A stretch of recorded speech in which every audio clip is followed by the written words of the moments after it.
So, guys, remember when Christmas movies weren't just background noise? They were actual events, the kind we waited all year to rewatch and still do, quoted endlessly, and somehow knew every line by heart.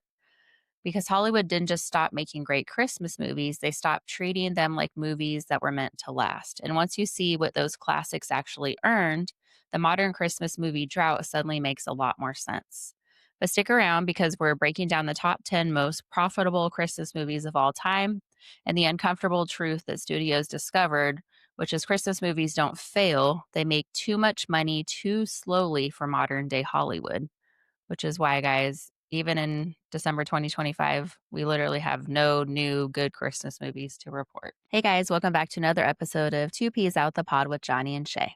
What's up, guys?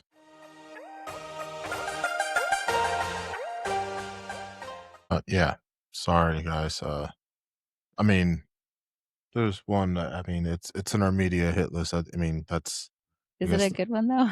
I mean, I It's the only personally, like one you'd actually be like, oh, maybe it's worth watching. The rest of them are kind of like I feel like lifetime ish. Not that those I ones aren't good, but it's all I, the I same would I storyline. would rather watch Hallmark ones. Well, Lifetime Hallmark, same thing. Oh, okay, because Yeah. Lifetime seems like they just like looked at like a bunch of old cold case or ones that been just almost got solved, but then Well, I think it's always the same storyline, right? Like a I don't know, some romantic saving the day type story or whatever oh, you mean save the cat moment? that you can Yeah. insert anybody into the script and it just basically be the same movie, and you can watch 10 of them in a row and feel like you watch the same movie basically with different characters. So, So what you're trying to say is that AI slop? I don't think they're that close yet, but Mm, it's similar. yeah. So, but there was a time when Christmas movies weren't seasonal fluff, which is what we have now. They were actually long term studio assets. Studios understood the model, one theatrical release, decades of December rewatches, and that went from VHS to DVD to cable to broadcast to streaming, merchandising to licensing to syndication, guys. So some of those old movies have gone through literally all those areas because they've been Well, around for so long. again, I believe when we were doing the John Candy, God bless his soul, John Hughes knows how to make a holiday film because he made a great one for us. It was, I believe, Home Alone. Yeah, we're going to talk about him too. So Christmas movies weren't about opening weekend dominance, they were about owning December forever. That's why studios were willing to take risks because once a Christmas movie worked, it never stopped paying. For instance, this year I bought the 1959 Grinch movie Yeah, to watch. You know, it's a 30-minute little flick or whatever, but I like to watch it every year and it wasn't free anywhere, so I paid the 3.99, which I'm sure a million other people did as well. yeah. So, I mean, especially we have little Julius. We got to get him the little Grinch, and he does have the little Grinch doll. Hopefully, Shay will put the Grinch doll right here. Bam. yeah. So the numbers that created traditions, it isn't nostalgia, it's math. So obviously the well-known one, Home Alone, that Johnny mentioned from 1990, the budget for that film was 18 million, and they made 476 million, I guess, box office. So I'm sure since then they've made a ton more. Well, I mean, again, we already did a whole little buy up on that already. What I would say is just that in the '90s, at that moment, again, there was a lot of robbery and robbery happening around Christmas time. At that time, a lot of people were going out of town, left gifts and stuff there. Things became Hmm. stolen, so it was a it was a crisis at that time.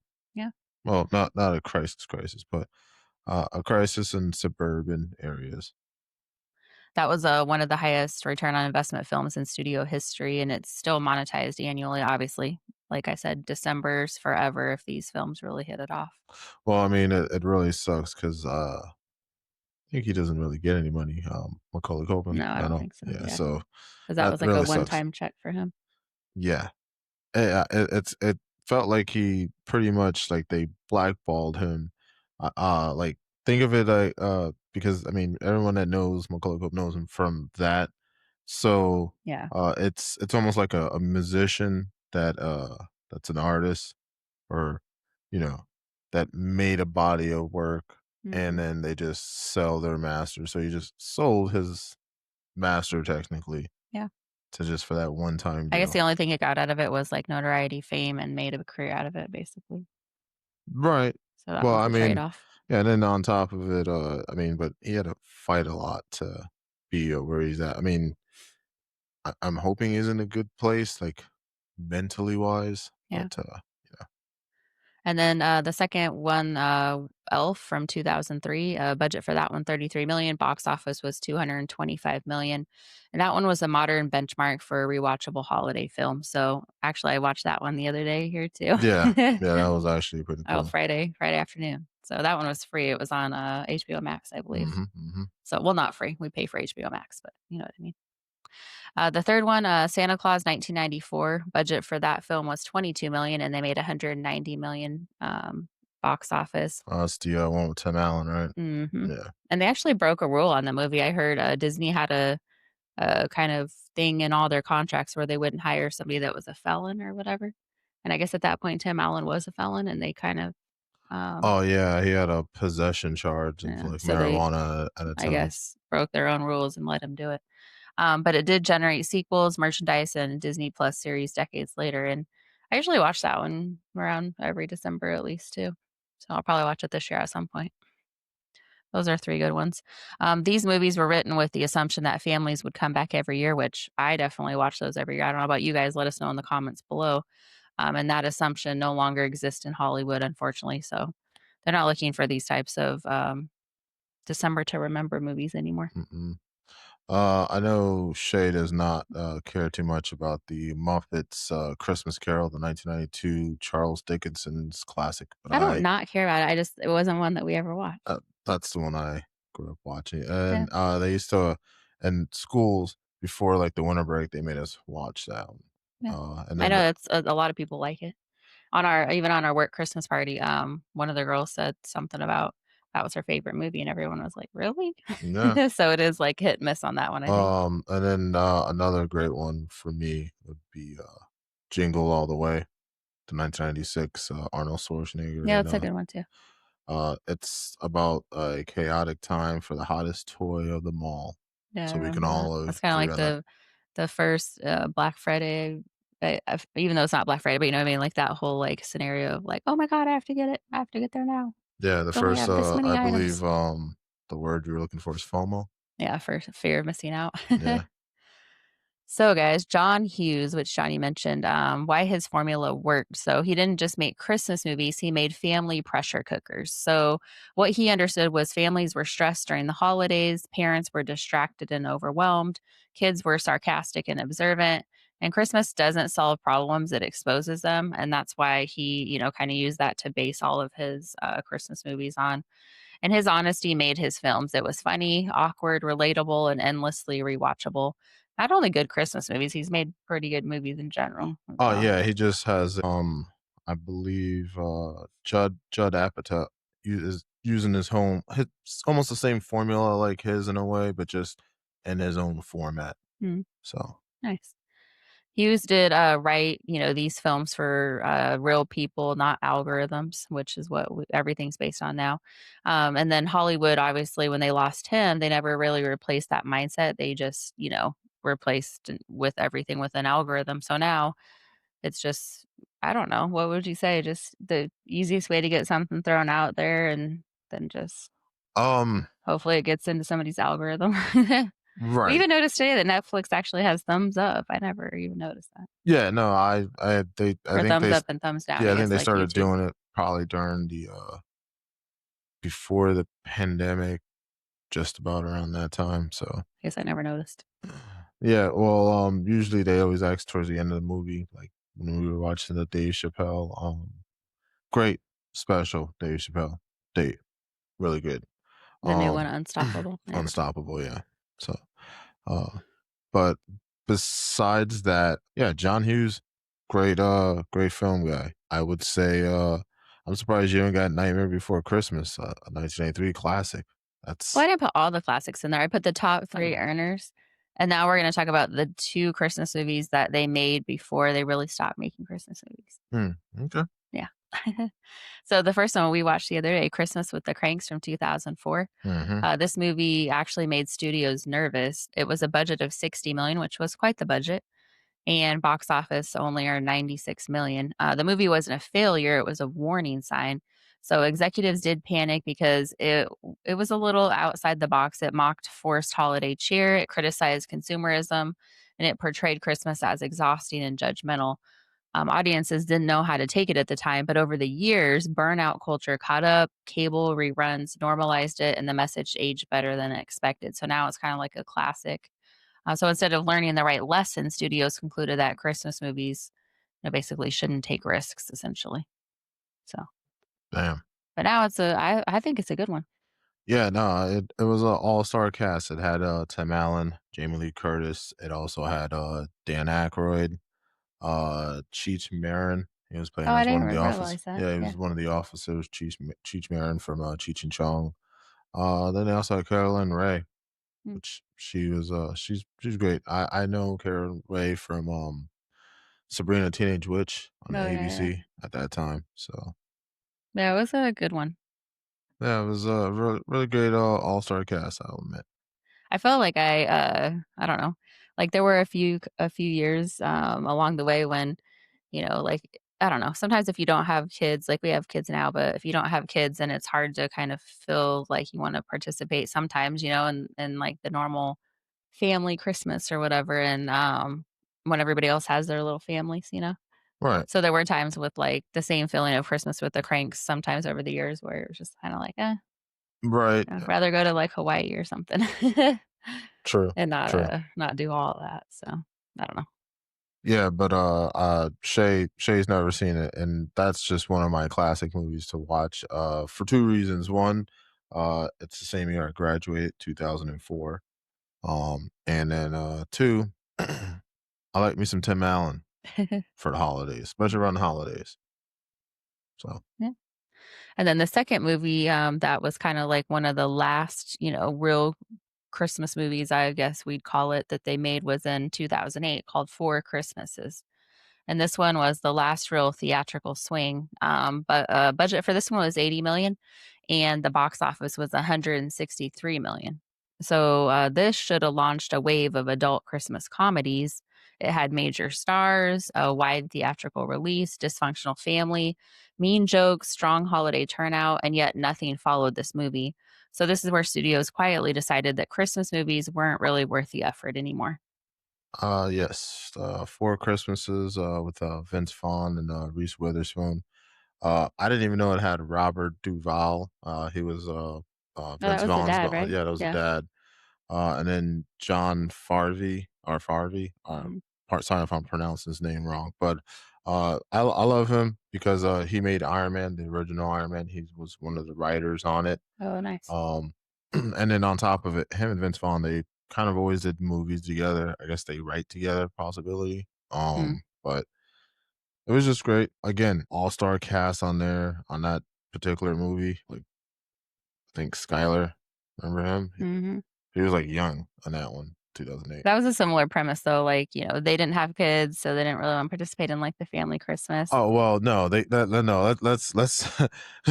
They had a cancellation, and then Yeah, the news. they had got Yeah, separate in yeah, that yeah, too. yeah. But Well, I'm saying every other year they always said, "Oh," they always made up an excuse about what they were really right. doing, but they weren't really doing that. Usually they're just going, like, vacation somewhere or Mhm, something. mhm, mhm. Yeah, but, it was just hilarious how they got, caught out though, by the news.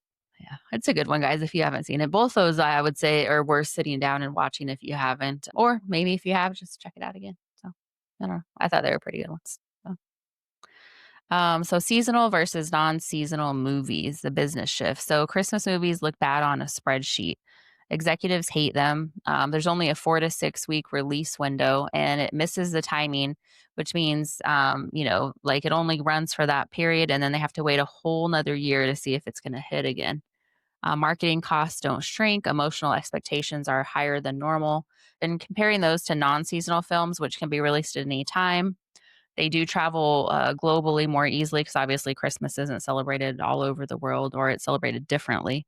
And then it sometimes can flop quietly, if it's a non-seasonal film, and it can be sequelized endlessly, just like we've seen with The Conjuring and all these other ones. They just keep making another one, another one, another one. Right.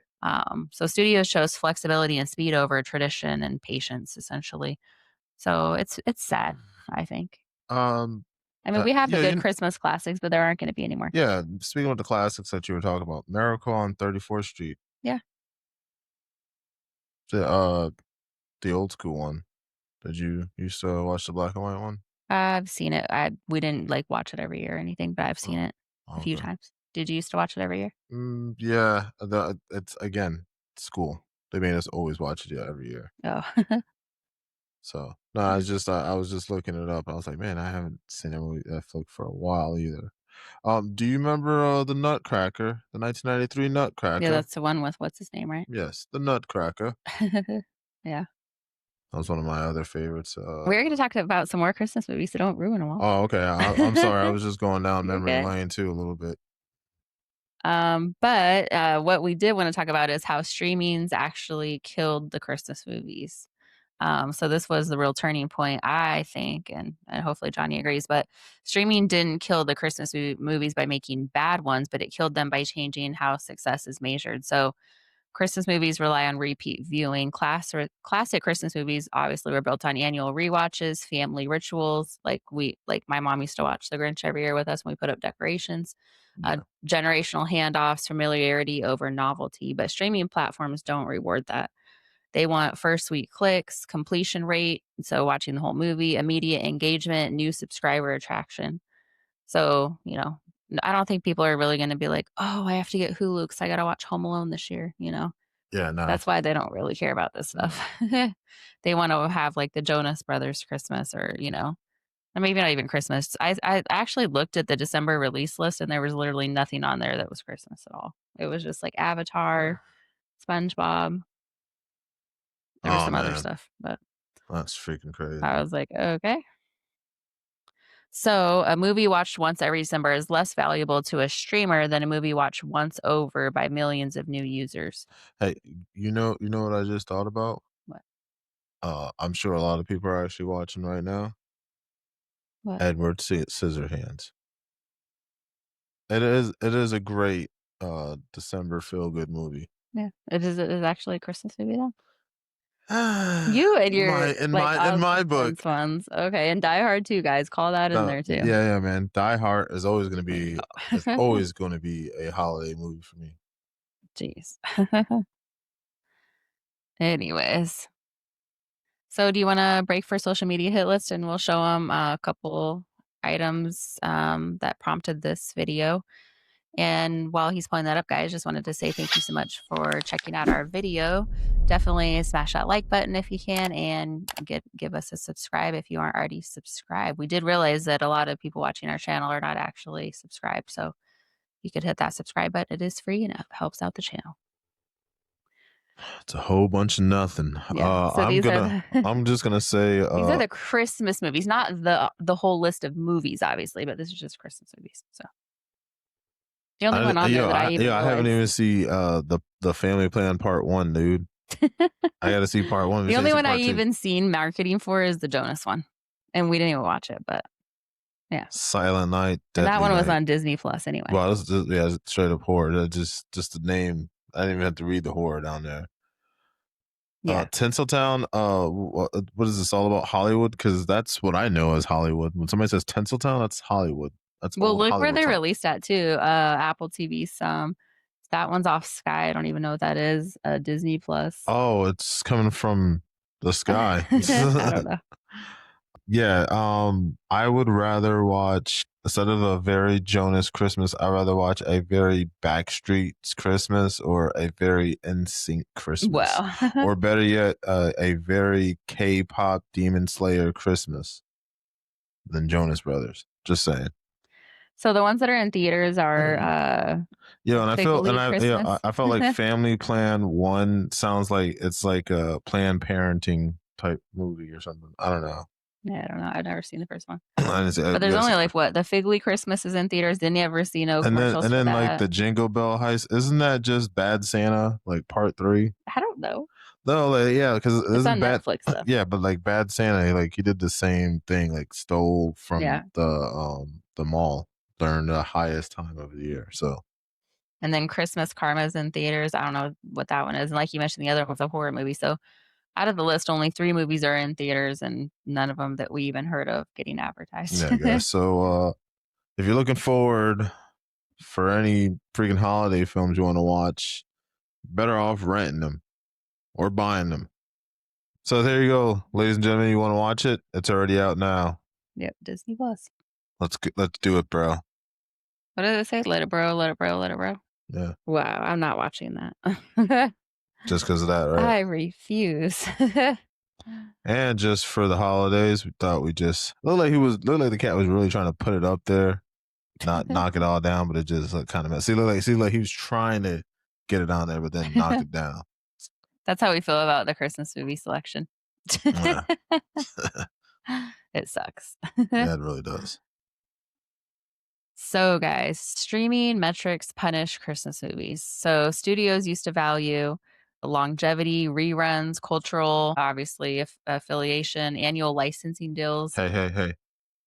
When you say affiliations, are you talking about switching affiliations, like what Steve talks about, switching affiliations? Streaming values 7 to 28-day performance windows, drop off metrics, immediate finish rates, short term engagement spikes.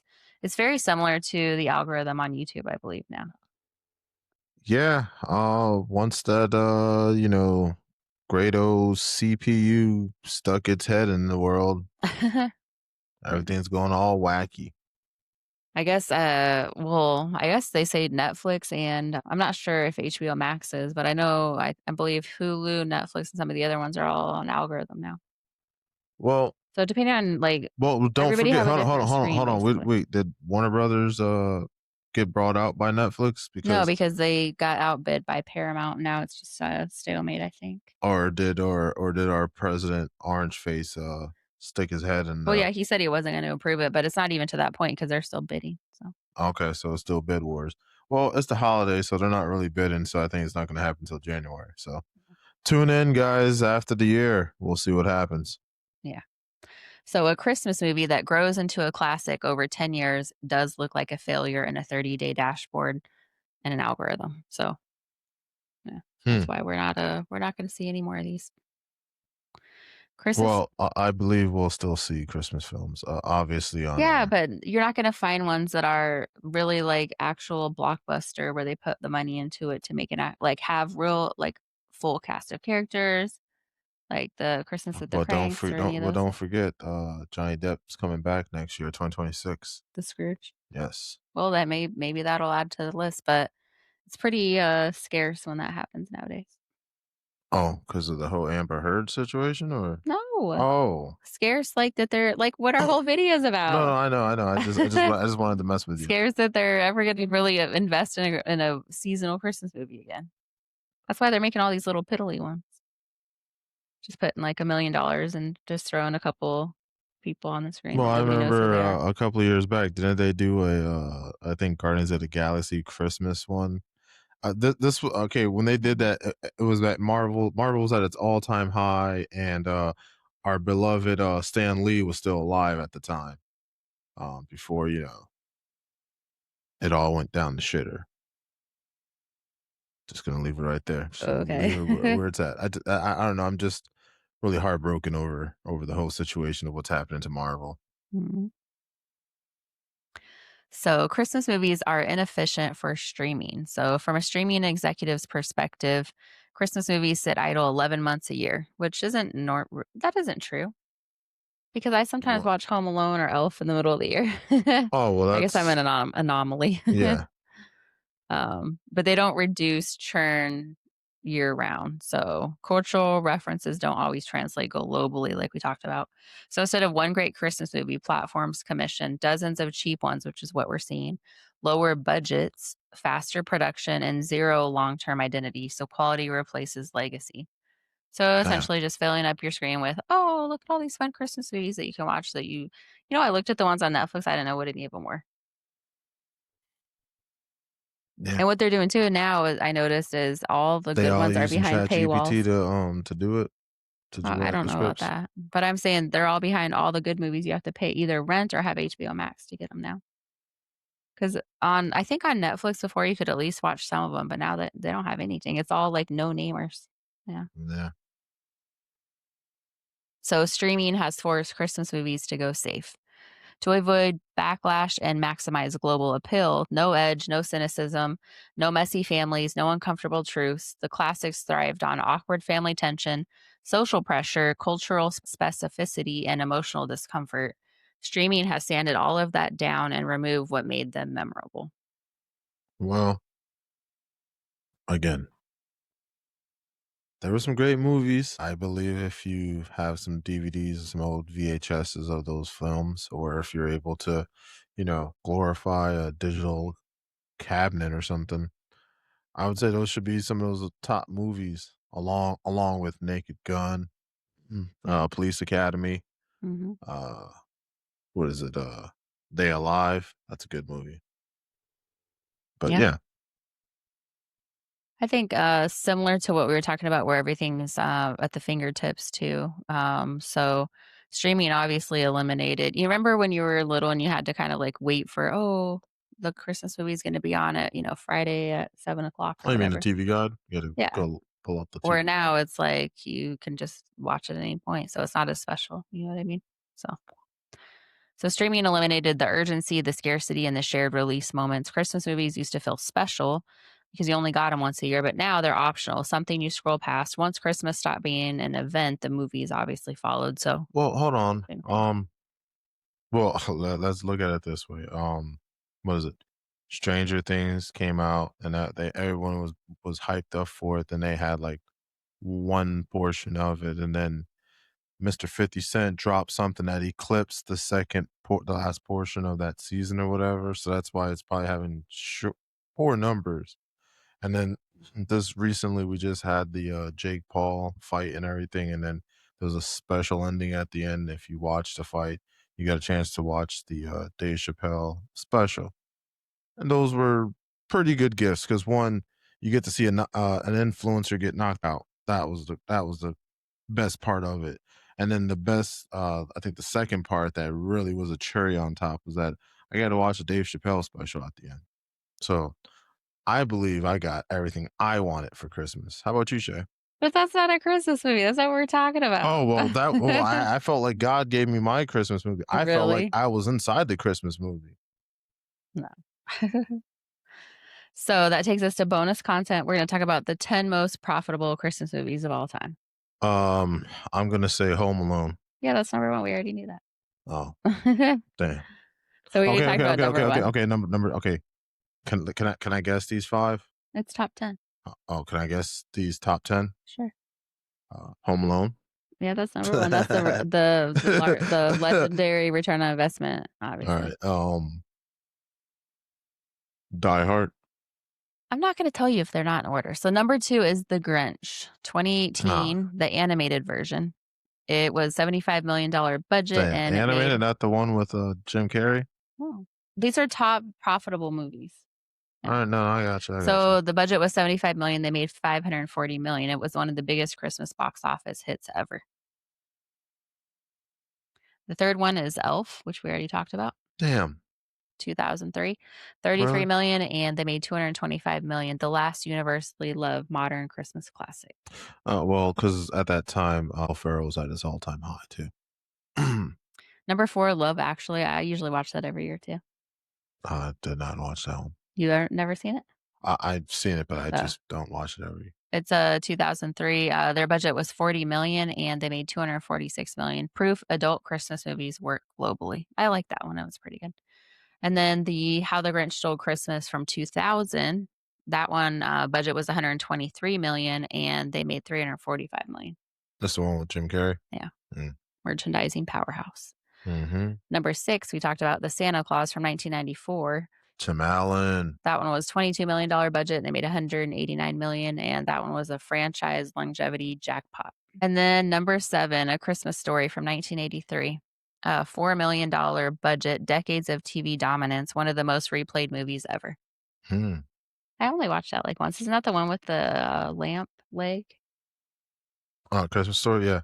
Yeah, I think I only seen that like once. Have you seen that one? Yeah, it comes on TNT and USA like You every watch it year. every year? Mhm.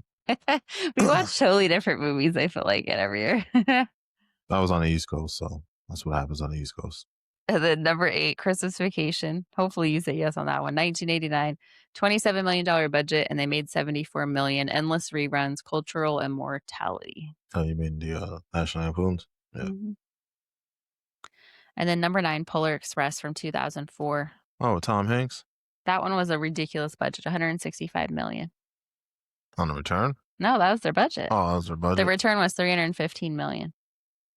But it was an IMAX re-release, and they also had merchandise too along with it. Oh I man, usually watch that collectibles. every year too. No, I would Wow, I rather think I would be doing a lot of Christmas movie watching by myself, guys. That's all I can yeah, say about this I one. would rather watch Forrest Gump or Castaway Wow. or Big. And then number 10 is your beloved Miracle on 34th Street from Oh, 1947 that I've seen maybe twice. It's a 70 plus years classic. of reissue and essentially infinite Oh ROI. man, Yeah, I they don't love really it. have numbers on that, obviously. But Yeah, we'll just say they're in the billions yeah, probably. and the trillions too. So, any other ones you want to add since that's the 10? Because I know Again, you. my this is Johnny's top five.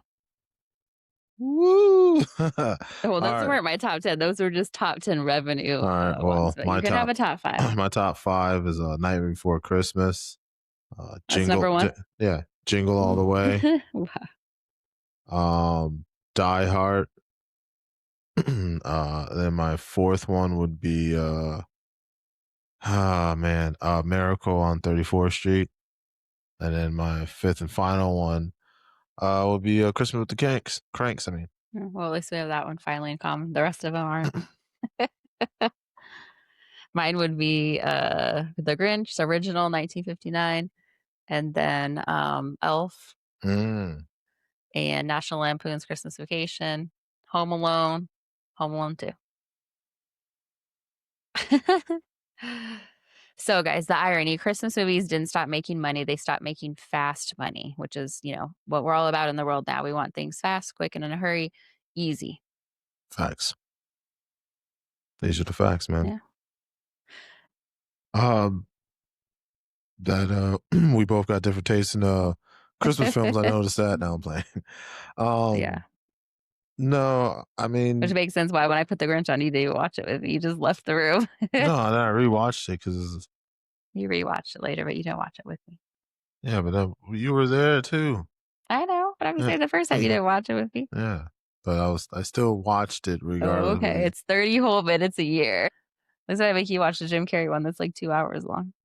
Is it 2 hours? Well, whatever. It's not 30 minutes, hour and a half, whatever, 2 hours. Yeah, I was like gonna say because I would like to know, like, is it really 2 hours? Damn, I didn't think it was that long of a movie, but sure. It's definitely more than 30 minutes. I can say that. Hmm. Well, I had to put some dialogue in there. Oh, Where can I watch the Edward Scissorhands? I don't know. Look it up. Oh, no, I just thought you probably knew because No, I thought on your little list it says, oh, you could probably watch it on over here. I haven't seen that movie in a long time either.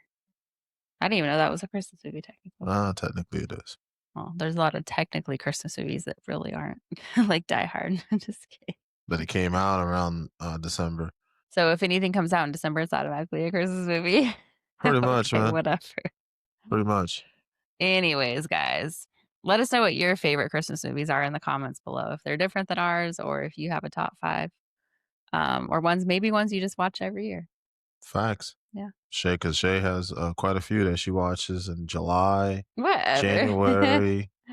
No, if I'm like having a sad time, then I'll just turn on like the Elf because it's funny, or I don't know. I like watching Home Alone occasionally. What's wrong with that? It's No, not it's hurting not. anyone. Better than like doing something well, else, I guess. well, no, Yeah. it is. It's hurting the algorithm. Algorithm's like this is an audible. Okay, guys, we didn't outgrow Christmas movies. Hollywood outgrew patience. And Really? until studios value traditions more than engagement metrics, the classics will keep winning, and December will stay creatively empty. So check out the classics, guys, because there aren't going to be any more good ones coming. That's all we have to say about this one. Hit that like button, subscribe, and we will see you on the next podcast with Two Peas Out the Pod. Peace out. Bye.